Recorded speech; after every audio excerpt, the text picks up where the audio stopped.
Hello दोस्तों, स्वागत है आपका रॉयल ब्रेन चैनल पर, जहां हम आपको किताबों का ज्ञान सरल और रोचक तरीके से पहुंचाते हैं। आज हम आपके लिए लेकर आए हैं एक ऐसी किताब की कहानी जिसने लाखों लोगों की सोच और जिंदगी को बदल दिया है। हम बात कर रहे हैं रॉबर्ट कियोसाकी की बेस्ट सेलर किताब रिच डैड पुअर डैड की। इस वीडियो में आप जानेंगे कि अमीर और गरीब सोच में क्या फर्क होता है और पैसे को लेकर आपकी सोच कैसे बदल सकती है। तो वीडियो को अंत तक जरूर देखिए। यह किताब आपको पैसों को देखने और समझने का एक नया नजरिया देती है।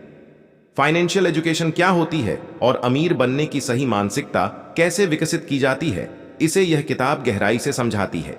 कहानी दो पिताओं के इर्द गिर्द घूमती है, एक रिच डैड और दूसरा पुअर डैड। दोनों के विचार, फैसले और पैसे को लेकर सोच कैसे उनकी आर्थिक स्थिति को पूरी तरह अलग बना देती है, यही इस किताब का असली संदेश है। इस वीडियो में हम रिच डैड पुअर डैड के 6 सबसे जरूरी सबक, अहम सिद्धांत और प्रेरणादायक उदाहरणों को सरल हिंदी भाषा में आपके सामने रखेंगे। अगर आप अपनी आर्थिक जिंदगी को बेहतर बनाना चाहते हैं तो यह वीडियो आपके लिए एक गाइड की तरह काम करेगा। यहां आप जानेंगे कि पैसा आपके लिए कैसे काम कर सकता है, संपत्ति और कर्ज में असली फर्क क्या होता है, क्यों फाइनेंशियल एजुकेशन स्कूल के सिलेबस से भी ज्यादा जरूरी है और अमीर लोग अपनी सोच की वजह से कैसे अमीर बनते हैं। अगर आपको यह वीडियो पसंद आए तो इसे लाइक और शेयर जरूर करें और ऐसे ही ज्ञानवर्धक वीडियो के लिए रॉयल ब्रेन चैनल को सब्सक्राइब करना न भूलें, क्योंकि हमारा उद्देश्य सिर्फ जानकारी देना नहीं बल्कि आपको ऐसा ज्ञान देना है जो आपकी जिंदगी को एक नई दिशा दे सके। तो चलिए बिना किसी देरी के इस अद्भुत सफर की शुरुआत करते हैं और समझते हैं कि रॉबर्ट कियोसाकी की यह मशहूर किताब हमें क्या सिखाती है। दरअसल इस किताब की कहानी खुद लेखक रॉबर्ट कियोसाकी के जीवन से जुड़ी हुई है। उनकी जिंदगी में दो पिता जैसे व्यक्तित्व थे। पहले पिता बहुत पढ़े लिखे थे, पीएचडी की डिग्री रखते थे, लेकिन इसके बावजूद पूरी जिंदगी आर्थिक तंगी से जूझते रहे और उसी हालत में उनका अंत हुआ। इसी वजह से रॉबर्ट उन्हें पुअर डैड कहते थे। वहीं दूसरी ओर उनके दूसरे पिता ज्यादा पढ़े लिखे नहीं थे, लेकिन पैसे को समझने की कला जानते थे। उनकी सोच और फैसलों ने उन्हें आर्थिक रूप से बहुत मजबूत बना दिया। इसी कारण रॉबर्ट उन्हें रिच डैड के नाम से पहचानते हैं। अब सवाल यह उठता है कि किसी इंसान के एक ही समय में दो पिता कैसे हो सकते हैं। इसका जवाब थोड़ा अलग है। रॉबर्ट के जो असली पिता थे, यानी उनके रियल डैड, उनका सपना बिल्कुल आम था। वे चाहते थे कि रॉबर्ट अच्छी तरह पढ़ाई करे, अच्छे नंबर लाए और फिर किसी बड़ी कंपनी में नौकरी करके अपना भविष्य सुरक्षित कर ले। लेकिन रॉबर्ट के दूसरे पिता, जिन्हें वे रिच डैड कहते हैं, असल में उनके दोस्त माइक के पिता थे। वे रॉबर्ट को सिर्फ क्लासरूम की पढ़ाई नहीं बल्कि जिंदगी की असली सीख देना चाहते थे। रिच डैड का मानना था कि कुछ सबक किताबों या स्कूल में नहीं सिखाए जाते, कुछ चीजें इंसान अपनी जिंदगी के अनुभवों से ही सीखता है। स्कूल की पढ़ाई आपको अच्छे ग्रेड्स और डिग्री दिला सकती है, लेकिन जिंदगी की पढ़ाई आपको सही फैसले लेना सिखाती है। बेशक पढ़ाई लिखाई जरूरी है, लेकिन सिर्फ उसी पर भरोसा करके हर लक्ष्य हासिल नहीं किया जा सकता। अब चलिए समझते हैं कि हमें असल में करना क्या है और कैसे करना है। पहला सबक, अमीर लोग पैसे के लिए काम नहीं करते। सुनने में यह बात थोड़ी अजीब लग सकती है, लेकिन इसे समझने के लिए यह कहानी बहुत मददगार है। एक आदमी था जिसके पास एक गधा था। जब भी उसे गधे से ज्यादा मेहनत करवानी होती, वह उसके सामने एक गाजर लटका देता था। गधा उस गाजर को देखकर उसे पाने की उम्मीद में चलता ही चला जाता। उसे लगता था कि एक दिन वह गाजर मिल ही जाएगी। यह तरकीब आदमी के लिए तो कामयाब थी, लेकिन गधे को वह गाजर कभी नहीं मिली। क्यों? क्योंकि वह गाजर सिर्फ एक लालच थी, एक भ्रम। आज बहुत से लोग भी ठीक उसी गधे की तरह होते हैं। वे लगातार मेहनत करते रहते हैं इस उम्मीद में कि एक दिन अमीर बन जाएंगे, लेकिन पैसा उनके लिए सिर्फ एक सपना बनकर रह जाता है। सच यह है कि सिर्फ पैसे के पीछे भागने से आप कभी उसे पकड़ नहीं सकते। इसलिए रिच डैड कहते हैं, पैसे के लिए काम करने के बजाय पैसे को अपने लिए काम करने दीजिए। जब इंसान सिर्फ पैसा कमाने के बारे में सोचता है तो उसके अंदर डर और लालच दोनों पैदा हो जाते हैं। डर यह कि कहीं वह गरीब ही ना रह जाए, और लालच यह कि पैसे से मिलने वाली हर चीज उसे चाहिए। यही डर और लालच इंसान को उसी दौड़ में फंसा देता है जिसे रिच डैड राइट रेस कहते हैं। अब यही डर और लालच हमें ऐसे चक्रव्यूह में फंसा देते हैं जिसका कोई अंत नहीं होता। हम और ज्यादा मेहनत करते हैं ताकि ज्यादा पैसा कमा सकें, लेकिन जैसे जैसे कमाई बढ़ती है वैसे वैसे हमारे खर्च भी बढ़ने लगते हैं। रिच डैड इसी अंतहीन दौड़ को राइट रेस कहते हैं। इसका नतीजा यह होता है कि हम जिंदगी भर पैसे कमाने में लगे रहते हैं, खर्च करते रहते हैं और उसी जाल में फंसे रहते हैं। यह डर और लालच का एक ऐसा ट्रैप है जिससे बाहर निकलना आसान नहीं होता। अधिकतर लोग जो अमीर बनना चाहते हैं दरअसल इसी जाल का शिकार हो जाते हैं। इसीलिए रिच डैड कहते हैं, पैसे के पीछे मत भागिए, पैसे को अपने पीछे भागने लायक बनाइए। अगर आपकी नौकरी है तो काम पर यह सोचकर मत जाइए कि हर महीने बस एक सैलरी मिल जाए, क्योंकि अक्सर वह सैलरी सिर्फ बिल भरने में ही खत्म हो जाती है और यही कहानी हर महीने दोहराई जाती है। फिर इंसान परेशान होकर दूसरी नौकरी ढूंढता है और ज्यादा मेहनत करता है। लेकिन सच्चाई यह है कि वह अब भी पैसे के लिए ही काम कर रहा होता है और यही वजह है कि वह कभी अमीर नहीं बन पाता। अब जरा खुद से ईमानदारी से पूछिए, आप किसके लिए काम कर रहे हैं? खुद के लिए या हालात के लिए? क्या आप सिर्फ इसलिए काम कर रहे हैं ताकि जिंदगी में थोड़ी सी सुरक्षा बनी रहे, या फिर सिर्फ इस उम्मीद में कि किसी दिन इसी तरीके से आप अमीर बन जाएंगे? अगर आपका जवाब हां है तो यह सोच बदलने का समय है, क्योंकि सिर्फ इसी रास्ते पर चलकर अमीर बनने का सपना कभी पूरा नहीं होता। लेकिन अगर आपका जवाब नहीं है तो आपका पहला कदम यही होना चाहिए कि आप अपने मन से डर को बाहर निकालें। कम पैसे कमाने का डर और ज्यादा पाने का लालच हमें बिना सोचे समझे फैसले लेने पर मजबूर कर देता है, और यही फैसले हमें असफलता की ओर धकेल देते हैं। यह सच है कि डर और चाहत हम सबके अंदर होते हैं, यह बिल्कुल स्वाभाविक है, लेकिन इन्हें खुद पर इतना हावी मत होने दीजिए कि आप गलत फैसले लेने लगें। बेहतर यही है कि कोई भी कदम उठाने से पहले उस पर अच्छे से विचार करें। हमेशा सिर्फ दिल से नहीं, दिमाग से भी काम लें। हर सुबह खुद से एक सवाल जरूर पूछिए, क्या आज आप उतना कर रहे हैं जितना आप कर सकते हैं? क्या आप अपनी पूरी पोटेंशियल का इस्तेमाल कर पा रहे हैं, या फिर सिर्फ हालात के साथ बह रहे हैं? अब समय आ गया है आम लोगों जैसी सोच छोड़ने का, वह सोच जिसमें इंसान सिर्फ इसलिए काम करता है क्योंकि महीने के अंत में उसे सैलरी चाहिए होती है। यह कहना बंद कीजिए कि मेरा बॉस कम पैसे देता है, मुझे इससे ज्यादा मिलना चाहिए, या मैं इससे बेहतर कर सकता हूं। एक बात हमेशा याद रखिए, आपकी जिंदगी की हर समस्या के लिए सबसे पहले आप खुद जिम्मेदार हैं। अगर आपकी सैलरी नहीं बढ़ रही तो सिर्फ बॉस को दोष देना किसी भी तरह का समाधान नहीं है। जब इंसान अपनी परेशानियों की पूरी जिम्मेदारी खुद लेता है तभी वह उनके हल के बारे में गंभीरता से सोच पाता है। यही पहला सबक और पहला सिद्धांत था जो रिच डैड ने रॉबर्ट को सिखाया। इस सीख का एक और अहम हिस्सा यह था कि रिच डैड ने रॉबर्ट को एक कन्वीनियंस स्टोर में काम करने के लिए कहा। इस काम के बदले उन्हें कोई पैसे नहीं मिले, वह बस काम करते रहे। लेकिन यहीं से सबसे बड़ा फायदा शुरू हुआ। पैसों के बिना काम करते हुए रॉबर्ट का ध्यान काम से मिलने वाली सीख पर गया। उनका दिमाग नए नए विचारों से भरने लगा। उन्हें समझ आने लगा कि पैसा कमाने के मौके हर जगह मौजूद होते हैं, बस जरूरत है उन्हें देखने की नजर की।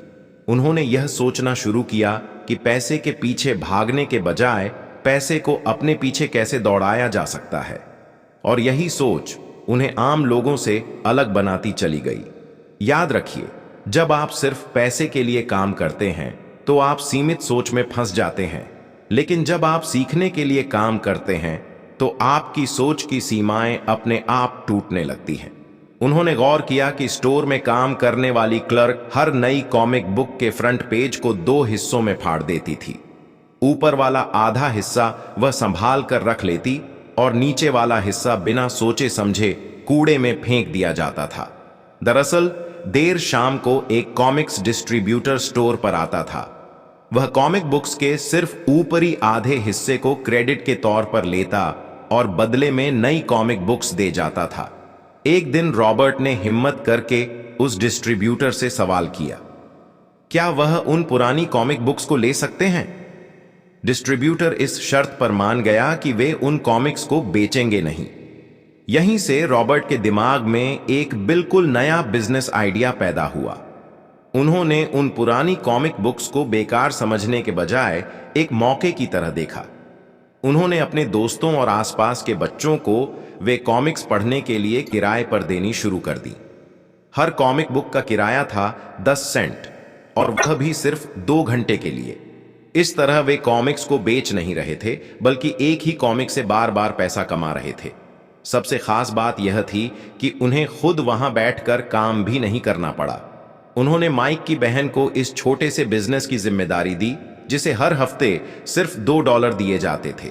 नतीजा यह हुआ कि एक ही हफ्ते में उन्होंने $9.5 का मुनाफा कमाया। यहीं पर रॉबर्ट ने जिंदगी का सबसे बड़ा सबक सीखा। पैसे को अपने लिए काम करने दो, न कि खुद पैसे के लिए काम करो। यह छोटा सा आइडिया उन्हें यह सिखा गया कि असली अमीरी ज्यादा मेहनत करने से नहीं, बल्कि स्मार्ट सोचने से आती है। और यहीं से शुरुआत होती है दूसरे सबक की। दूसरा सबक, फाइनेंशियल लिटरेसी क्यों जरूरी है। फाइनेंशियल लिटरेसी का मतलब है पैसे की भाषा को समझना, यह जानना कि पैसा कैसे कमाया जाए, कैसे बचाया जाए और सबसे जरूरी कैसे बढ़ाया जाए। इसी बात को समझाने के लिए 1923 में अमेरिका के एजवाटर बीच होटल शिकागो में एक बेहद खास मीटिंग हुई। इस मीटिंग में दुनिया के सबसे बड़े लीडर और उस समय के सबसे अमीर बिजनेसमैन शामिल हुए। दिखने में ये लोग दुनिया के सबसे सफल इंसान थे, लेकिन आगे चलकर इनमें से ज्यादातर की जिंदगी ने चौंकाने वाला मोड़ ले लिया।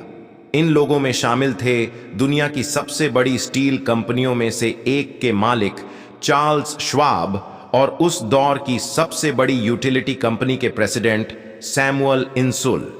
इनके अलावा भी कई नामी और बेहद अमीर बिजनेसमैन इस ऐतिहासिक मीटिंग का हिस्सा थे।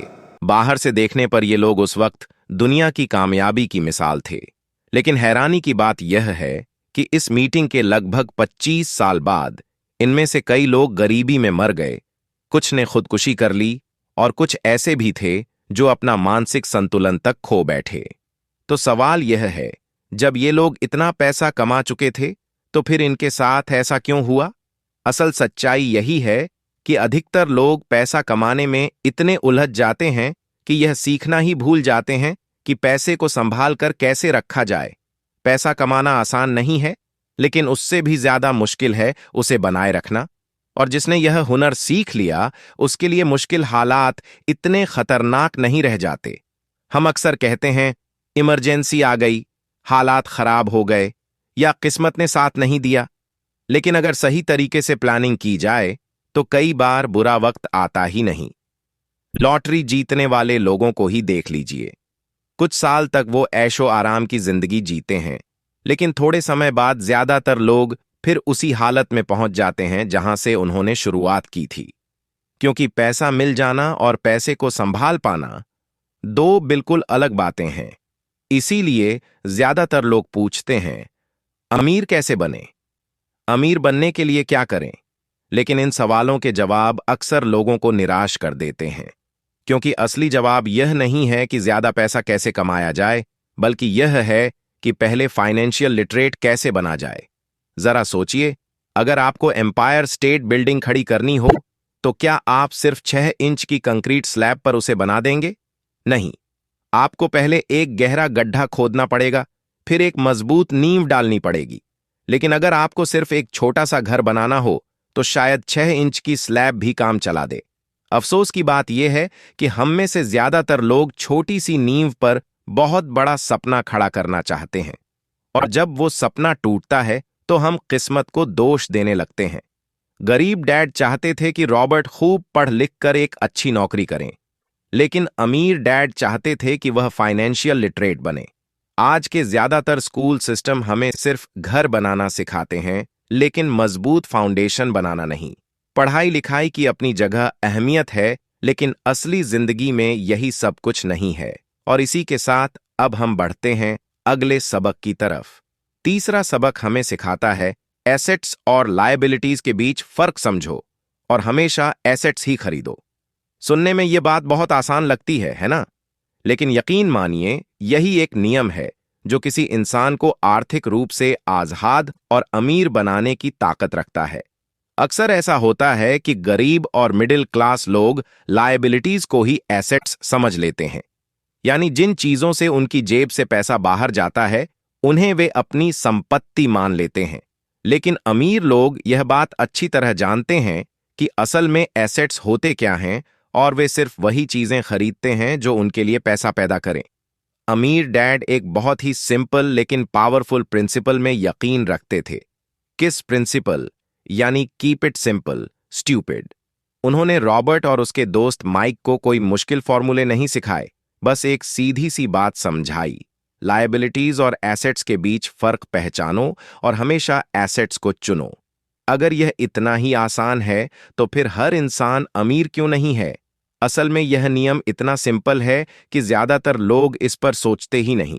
लोगों को लगता है कि उन्हें एसेट्स और लायबिलिटीज का फर्क पता है, लेकिन सच यह है कि उन्हें सिर्फ थ्योरी की जानकारी होती है, फाइनेंशियल लिटरेसी नहीं। फाइनेंशियल लिटरेसी का मतलब है इनकम स्टेटमेंट और बैलेंस शीट को सही तरह से समझना। इनकम स्टेटमेंट हमें यह दिखाता है कि कितना पैसा आया और कितना पैसा खर्च हो गया, यानी इनकम वर्सेस एक्सपेंस। वहीं बैलेंस शीट यह बताती है कि आपके पास कौन सी चीजें हैं जो आपको पैसा दिला रही हैं और कौन सी चीजें हैं जो आपकी जेब से पैसा निकाल रही हैं। हैरानी की बात यह है कि बहुत से पढ़े लिखे अकाउंटेंट्स को भी यह साफ साफ समझ नहीं होता कि इनकम स्टेटमेंट और बैलेंस शीट आपस में कैसे जुड़ी हुई हैं। अब अगर इसे सबसे आसान भाषा में समझें तो एसेट्स वो चीजें होती हैं जो आपके लिए लगातार पैसा कमाती हैं और लायबिलिटीज वो चीजें होती हैं जो आपके पास होते हुए भी आपसे पैसा निकलवाती रहती हैं। और अमीर लोग बस यही एक फर्क समझकर बाकी सबसे आगे निकल जाते हैं। मान लीजिए आपने एक घर खरीदा और उसे किराए पर दे दिया। अब उस घर से मिलने वाला किराया आपके होम लोन की EMI भर रहा है। इसका मतलब क्या हुआ? घर भी आपका है और किराए से पैसा भी आ रहा है। यही कहलाता है एसेट, ऐसी चीज जो आपके लिए पैसा कमाए। लेकिन अगर वही घर आपने खुद रहने के लिए खरीदा तो उससे आपको कोई इनकम नहीं मिलने वाली, बल्कि हर महीने मेंटेनेंस, टैक्स और EMI आपकी जेब से जाएगी। ऐसी चीज को कहते हैं लायबिलिटी। अब आप समझ सकते हैं कि अगर अमीर बनना है तो एसेट्स खरीदने होंगे और अगर गरीब ही बने रहना है तो सिर्फ लायबिलिटीज। अमीर लोगों के पास ज्यादा पैसा इसलिए होता है क्योंकि वे KISS principle, keep it simple stupid पर भरोसा करते हैं। वहीं दूसरी तरफ गरीब और मिडिल क्लास इस प्रिंसिपल को या तो समझते नहीं या फिर उसे नजरअंदाज कर देते हैं। इसीलिए यहां बार बार कहा जाता है सिर्फ पढ़ा लिखा होना काफी नहीं, फाइनेंशियल लिटरेट बनना जरूरी है। नंबर याद कर लेना या डिग्री ले लेना आपको अमीर नहीं बनाता। असली फर्क तब पड़ता है जब आप अपनी फाइनेंशियल कहानी खुद लिखना सीखते हैं। अक्सर देखा गया है कि परिवार में जो सबसे ज्यादा मेहनत करता है उसके पास पैसा भी आता है। लेकिन सवाल यह है, अगर वही सारा पैसा लायबिलिटीज में ही खर्च हो जाए तो मेहनत का फायदा क्या? आइए समझते हैं एक मिडिल क्लास इंसान पैसे को कैसे खर्च करता है। उसकी कमाई का बड़ा हिस्सा जाता है घर का रेंट या EMI, car loan, credit card का बिल, बच्चों की फीस, बिजली पानी का खर्च और रोजमर्रा की जरूरतों में। नतीजा यह होता है कि उसके हाथ में कुछ भी नहीं बचता। और अगर यही सिलसिला चलता रहा तो वह पूरी जिंदगी मिडिल क्लास ही बना रहता है या फिर हालात और खराब हो जाते हैं। अब गरीब आदमी को देखिए, उसके पास ना ज्यादा लायबिलिटीज होती हैं लेकिन कोई एसेट्स भी नहीं होते।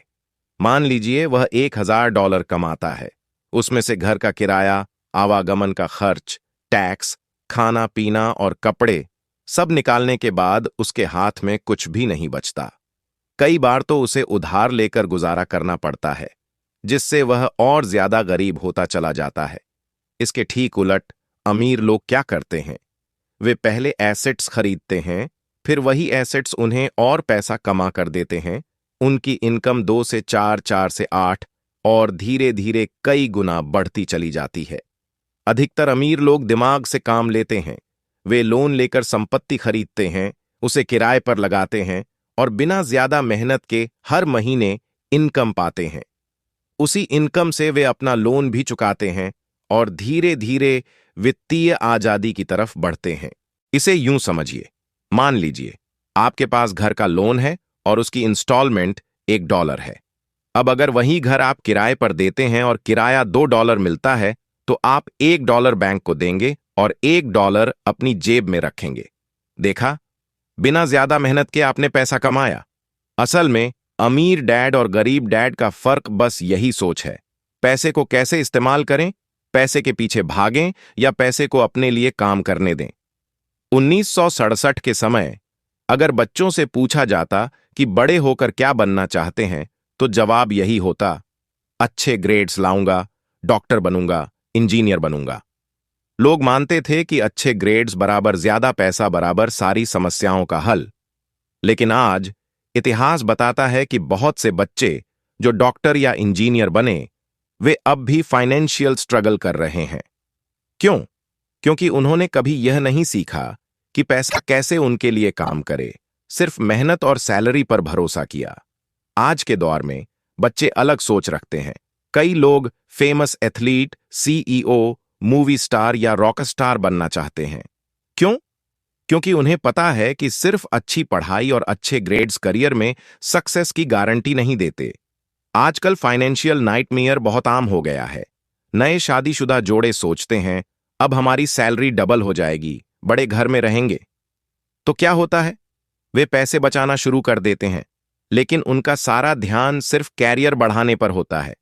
कमाई बढ़ती है तो खर्च भी उसी हिसाब से बढ़ते हैं और यही चक्र चलता रहता है।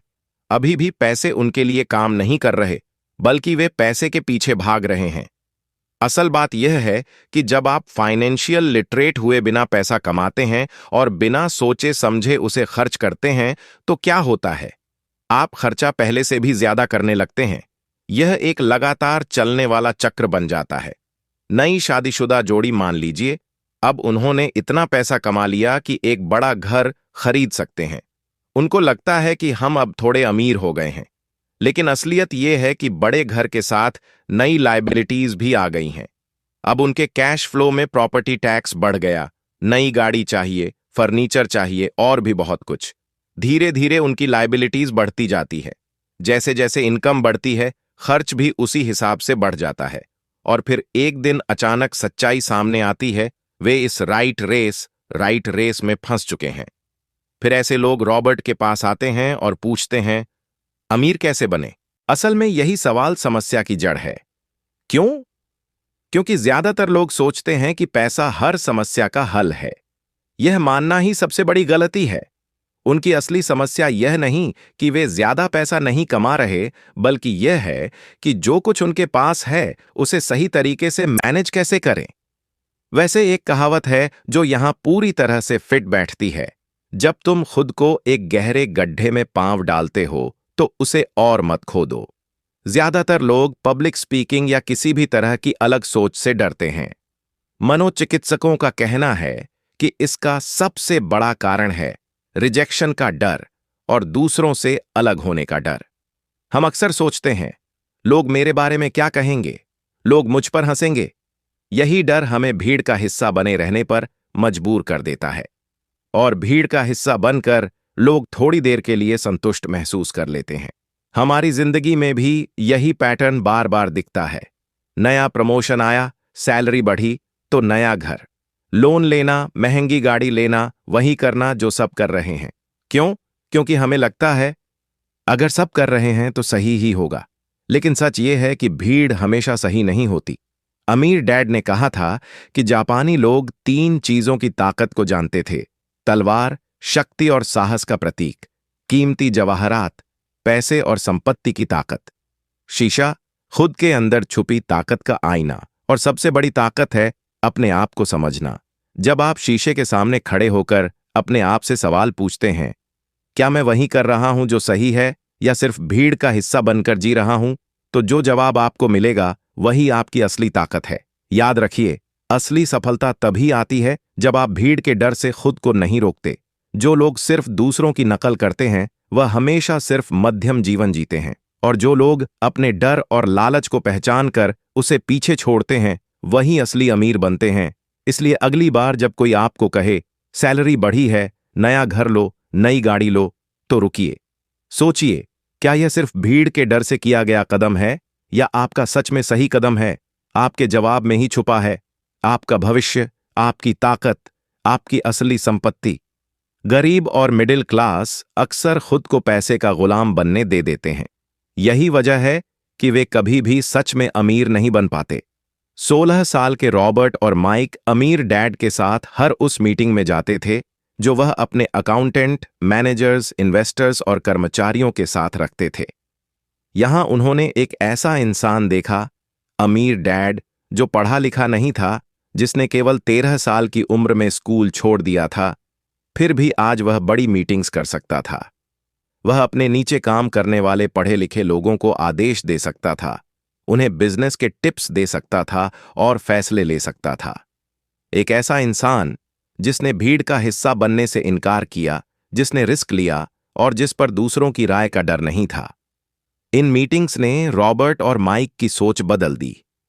वे समझ गए कि स्कूल सिर्फ ग्रेड्स बनाने की मशीन है, बच्चों की असली प्रतिभा और क्रिएटिविटी को दबा देती है, उन्हें समाज के सांचे में ढाल देती है। टीचर्स हमेशा यही कहते हैं, अच्छे ग्रेड्स लाओ तभी अमीर बनोगे।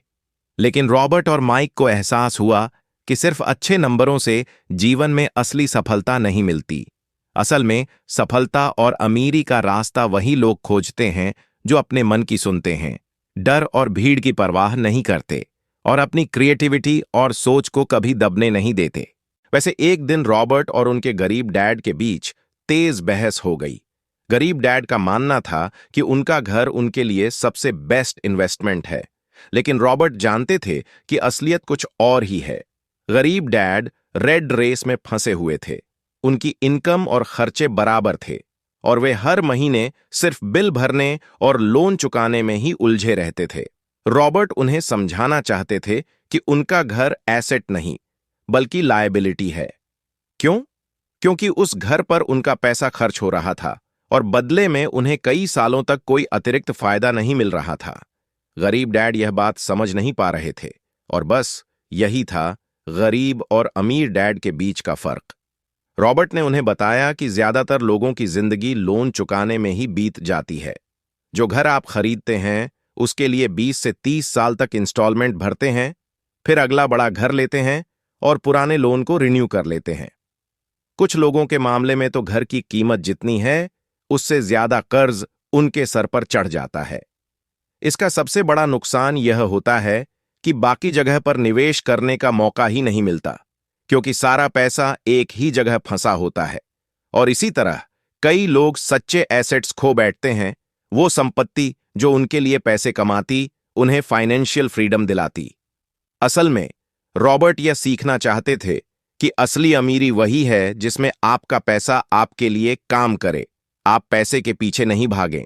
अगर लोग सिर्फ एसेट्स पर ध्यान दें तो उनका फ्यूचर कहीं ज्यादा मजबूत और सुरक्षित हो सकता है। उदाहरण के लिए रॉबर्ट की पत्नी के पेरेंट्स एक बड़े और नए घर में शिफ्ट हो गए। उनका मानना था कि बड़ा और नया घर लेना सही फैसला है, क्योंकि उन्हें भी लगता था कि घर एक एसेट है। लेकिन जैसे ही उन्होंने प्रॉपर्टी टैक्स $1000 का बिल देखा, उन्हें समझ आया कि यह उनके रिटायरमेंट बजट के बाहर है। इतना टैक्स उनके लिए भारी पड़ा। यहां बात यह नहीं है कि नया घर मत लो, बल्कि यह समझना जरूरी है कि जितने पैसे आप बड़ा घर लेने में खर्च करेंगे, उतने पैसे किसी एसेट में लगाकर आप उससे कमाई कर सकते हैं। अगर आप यह करें तो थोड़े समय में आप इतना पैसा कमा सकते हैं कि मनपसंद घर आसानी से खरीद सकते हैं, वो भी बिना किसी लोन के।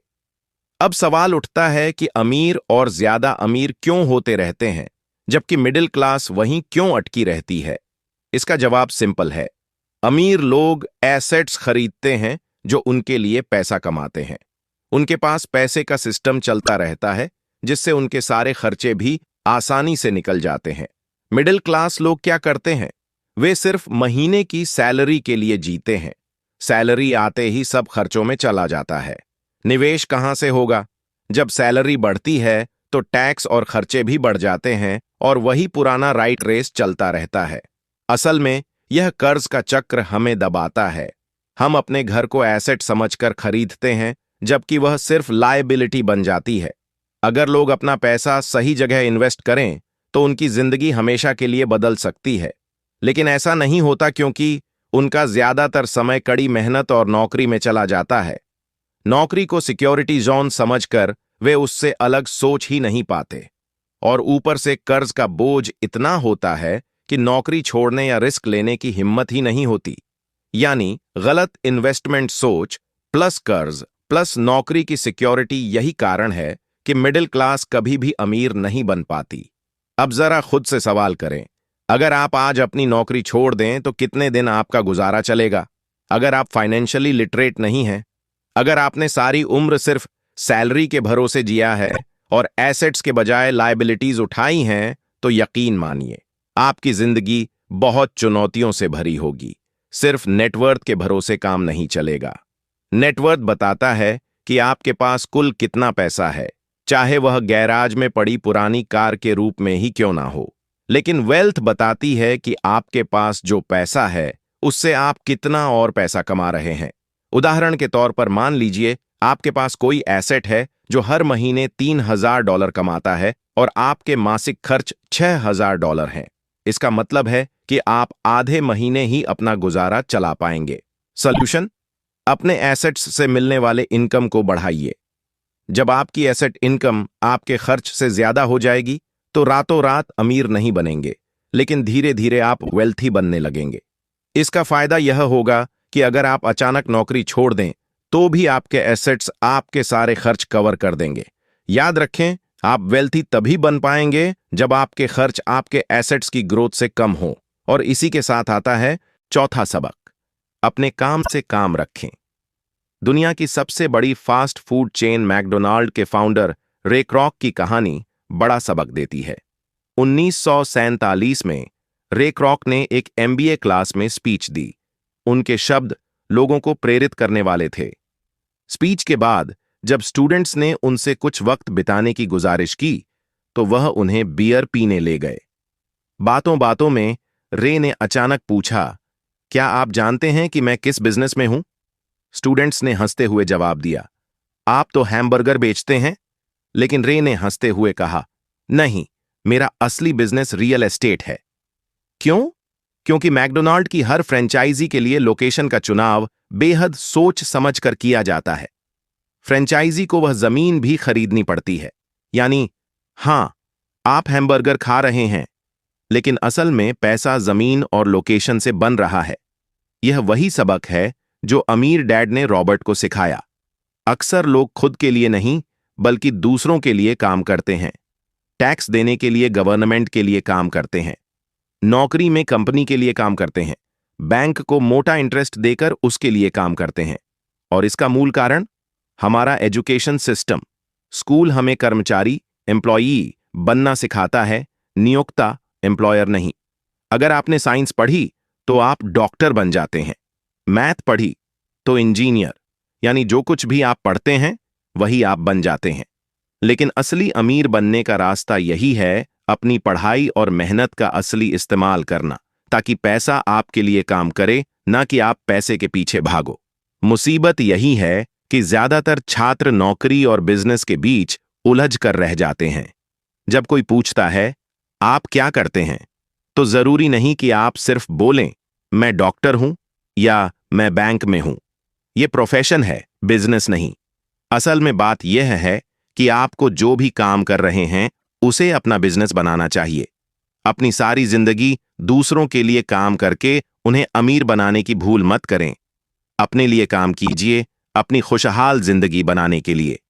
काफी लोगों को बड़ी देर बाद एहसास होता है कि उनका हाउस लोन, उनकी कार, उनके अन्य खर्चे सब उनकी जिंदगी की बोझ बन चुके हैं। जो उन्होंने एसेट समझा था वह कभी एसेट नहीं था। कार और घर जैसी चीजें अक्सर लायबिलिटीज बन जाती हैं। इसलिए हम एसेट्स पर इतना जोर देते हैं, ना कि सिर्फ इनकम पर। फाइनेंशियली एक्सप्रेस में एसेट का मतलब है वो चीजें जो आपके लिए पैसे कमाएं, न कि जो खर्च बढ़ाएं। ध्यान रहे, क्रेडिट कार्ड, लग्जरी कार, बड़ी गाड़ियों को मैं एसेट नहीं मानती। क्यों? क्योंकि जैसे ही आप उनका इस्तेमाल शुरू करते हैं, उनकी कीमत तुरंत गिरने लगती है। तो किस तरह के एसेट्स खरीदे जाएं? बिजनेस जिसमें आपकी मौजूदगी जरूरी ना हो, मतलब दूसरे लोग आपके लिए चलाएं। आप इसमें ज्यादा समय देंगे तो वह सिर्फ नौकरी बन जाएगी। रियल एस्टेट में निवेश, प्रॉपर्टी जो आपको किराया या नियमित आय दे।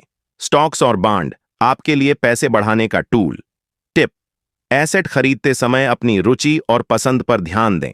क्यों? क्योंकि अगर आपका मन उस चीज में नहीं है तो आप उसे समझ नहीं पाएंगे और उसका फायदा उठाना मुश्किल होगा।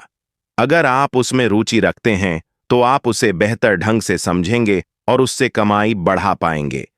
रॉबर्ट को रियल एस्टेट और स्टॉक्स में गहरी रुचि थी, खासकर छोटी कंपनियों में निवेश करना। अपने अमीर डैड की सलाह पर उसने अपनी नौकरी कभी नहीं छोड़ी। वह जॉब करता रहा और साथ ही अपने एसेट कॉलम को लगातार बड़ा और मजबूत बनाता गया। याद रखें, हर पैसा जो आप कमाते हैं उसे बेकार मत जाने दें। अपने पैसे को अपना गुलाम बनाइए, यानी उन्हें काम करने दीजिए। अगर आप लग्जरी खरीदना चाहते हैं तो शौक से खरीदें, इसमें कोई बुरी बात नहीं, लेकिन यह सोच का फर्क समझिए। मिडिल क्लास पैसा आते ही पहले लग्जरी में खर्च करता है। अमीर आदमी खर्च के बाद बचा पैसा एसेट्स में लगाता है। इतना समझ लेने के बाद अब हम आते हैं अगले सबक पर, अमीर लोगों का सबसे बड़ा सीक्रेट। पांचवां सबक, अमीर लोग पैसे को इन्वेस्ट करते हैं। उदाहरण के लिए, अलेक्जेंडर ग्राहम बेल ने टेलीफोन बनाया और पेटेंट कराया। बिजनेस बढ़ने लगा, संभालना मुश्किल हो गया। वेस्टर्न यूनियन को वह अपनी पेटेंट और छोटी सी कंपनी $1,00,000 में बेचने की पेशकश की, लेकिन वेस्टर्न यूनियन के प्रेसिडेंट ने इसे ठुकरा दिया। उन्हें यह रकम बहुत ज्यादा लगी। इसके बाद AT&T जैसी बड़ी कंपनी का जन्म हुआ। रॉबर्ट ने 1984 से प्रोफेशनल तौर पर लोगों को पढ़ाना शुरू किया। सैकड़ों और हजारों लोगों को पढ़ाने के बाद उन्होंने एक महत्वपूर्ण बात समझी। हर इंसान में पोटेंशियल होता है। जो हमें महान बना सकता है वह हमारे खुद पर भरोसे और बोल्ड फैसलों में छुपा होता है। जिंदगी में आगे बढ़ने के लिए सिर्फ ग्रेड्स ही काफी नहीं होते। सिर्फ स्मार्ट लोग ही नहीं, बल्कि वे लोग आगे बढ़ते हैं जो बोल्ड भी होते हैं। यह सच है कि फाइनेंशियल जीनियस बनने के लिए सिर्फ नॉलेज काफी नहीं है, साथ में हिम्मत और बोल्डनेस भी चाहिए। ज्यादातर लोग पैसे के मामले में कोई रिस्क नहीं लेना चाहते, लेकिन अमीर बनने के लिए रिस्क लेना जरूरी है। हो सकता है आने वाले सालों में एक नया बिल गेट्स पैदा हो या अगला एलेक्जेंडर, और शायद बहुत से लोग दिवालिया हो जाएं। अब यह आपकी मर्जी है, आप इनमें से क्या बनना चाहते हैं। अगर आप अपना फाइनेंशियल IQ बढ़ाते हैं तो आप सच में बहुत कुछ हासिल कर सकते हैं, और अगर नहीं तो आने वाले साल और भी चुनौतीपूर्ण हो सकते हैं। हर पुरानी चीज जाती है और नई आती है, इसीलिए जो आज आपके पास है वही सबसे कीमती और खुशहाल समय है। आज के दौर में बहुत लोग फाइनेंशियल स्ट्रगल कर रहे हैं क्योंकि उनकी सोच अभी भी पुरानी है। वे अपनी गलती नहीं मानते और अक्सर बॉस या नई टेक्नोलॉजी को दोष देते हैं, जो कभी एसेट हुआ करती थी और अब लायबिलिटी बन गई है। रॉबर्ट ने एक गेम डिजाइन किया, कैश फ्लो, जो सिखाता है कि पैसा कैसे काम करता है, अमीर बनने की राह क्या है और राइट रेस से कैसे बाहर निकलें। एक दिन एक औरत ने गेम खेलते समय बोर्ड कार्ड जीता, पर उसे टैक्स भरना पड़ा। उसकी खुशी गायब हो गई क्योंकि उस कार्ड ने उसकी खुशी से ज्यादा लायबिलिटी बना दी। लेकिन बाद में उसने गेम को समझना शुरू किया और देखा कि पैसा कैसे काम करता है और कैसे अवसरों का सही फायदा उठाया जा सकता है। यहां बात केवल पैसे की नहीं, बल्कि समझदारी और सोच की है। बहुत से लोग मेहनत तो खूब करते हैं, पर पैसे को बढ़ाने या अवसर बनाने की कला नहीं जानते। फाइनेंशियल इंटेलिजेंस का मतलब यही है कि आप पैसे और मौके दोनों को समझें और उनका सही इस्तेमाल करें। अमीरों की सबसे बड़ी खासियत यह है कि वे जानते हैं पैसा असली चीज नहीं है, असली चीज है इसका सही इस्तेमाल करना। आपका दिमाग आपका सबसे बड़ा एसेट है। यही आपको सुपर रिच या सुपर पुअर बना सकता है। निर्भर करता है कि आप इसे कैसे इस्तेमाल करते हैं। 1990 के दशक में एरिज़ोना और फीनिक्स में आर्थिक हालात बुरे थे। लोगों को हर महीने $100 बचाने की सलाह दी जा रही थी, लेकिन रॉबर्ट ने देखा कि सिर्फ बचाना पर्याप्त नहीं, इसे सही एसेट में इन्वेस्ट करना जरूरी है। उन्होंने $60,000 का घर $30,000 में खरीदा और सिर्फ 5 घंटे में प्राइमरी नोट के जरिए $40,000 कमाए, बगैर टैक्स के। कुछ सालों में यह बिजनेस इतना बढ़ गया कि उनकी कंपनी की सभी जरूरी खर्चें कवर हो गईं और सब कुछ प्री टैक्स एक्सपेंस में खर्च हुआ। इस अनुभव से हमें सीख मिलती है कि पैसा कमाना ही नहीं, बल्कि पैसा बनाना और अवसर पकड़ना जरूरी है। अब बात करते हैं सेल्स और टैलेंट की कला की। किसी भी टैलेंट का फायदा तभी होता है जब आप उसे लोगों के सामने पेश करने और बेचने की कला सीखें। बेचने में शर्म महसूस करने की जरूरत नहीं, क्योंकि यह आपकी आजादी और फाइनेंशियल ग्रोथ दोनों तय करता है। गरीब डैड हमेशा जॉब की चिंता करते थे, जबकि अमीर डैड सिर्फ सीखने और अवसर बनाने पर ध्यान देते थे। अमीर बनने के लिए आपको बहुत कुछ सीखना पड़ेगा। अलग अलग कंपनियों, अलग अलग प्रोफेशनल्स और अलग अलग परिस्थितियों का अनुभव लेना जरूरी है। रॉबर्ट ने यह सब खुद किया। जेरोक्स की सेल्स ट्रेनिंग, खुद का बिजनेस और रिस्क लेना। उसने सीखा कि 30 की उम्र से पहले दिवालिया होने का रिस्क लेना भी सुरक्षित हो सकता है, क्योंकि इस उम्र में रिकवर करने का मौका हमेशा होता है। ज्यादातर लोग अपनी सैलरी और कंपनी के फायदे तक ही सीमित रह जाते हैं, लेकिन अगर आप सीखने और अवसर बनाने की सोच अपनाते हैं तो आप हमेशा आगे बढ़ सकते हैं। एक बार अपने प्रोफेशन में बंधने के बाद सीखने और बढ़ने की आजादी कम हो जाती है। दोस्तों, यही फाइनेंशियल फ्रीडम का असली अर्थ है। सीखिए, रिस्क लीजिए, अपने दिमाग को इन्वेस्ट कीजिए और अवसरों का फायदा उठाइए। यही अमीर बनने की राह है और यही सबक रॉबर्ट और उनके अमीर डैड ने हमें सिखाया। दोस्तों, अगर इस वीडियो से आपको कुछ नया सीखने को मिला हो तो वीडियो को लाइक जरूर करें। ऐसी ही किताबों की कहानियां और लाइफ बदलने वाला ज्ञान पाने के लिए रॉयल ब्रेन चैनल को सब्सक्राइब करें और कमेंट में जरूर बताइए आपको इस किताब से सबसे बड़ी सीख क्या लगी। मिलते हैं अगले वीडियो में। तब तक याद रखिए, think royal, live powerful, with pen.